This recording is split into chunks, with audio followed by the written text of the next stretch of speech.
सत्यनारायण केव्हा करायचं, होळी केव्हा करायची, उभ्या असणाऱ्या आमच्या भगिनींनी त्यावर मार्गदर्शन करावं की आपली होळी पौर्णिमा सत्यनारायण पूजन 2 मार्चला आहे आणि 3ला चंद्रग्रहण पाळावं.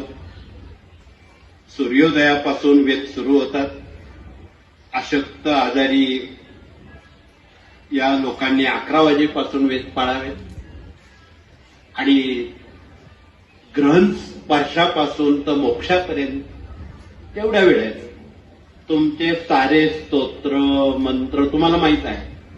तुमच्याकडे स्त्री सुक्त आहे, पुरुष सुक्त आहे, सारी मंत्र संपदा आहे, गायत्री मंत्रापासून तर सर्व मंत्रांपर्यंत यथाशक्ती ती मंत्र घासून पुसून घ्यावी.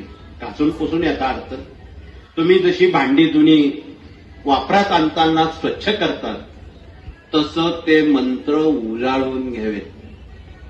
त्यांना एक वेगळी ऊर्जा धार त्याला लागते आणि ते मंत्र कार्यरत होतात.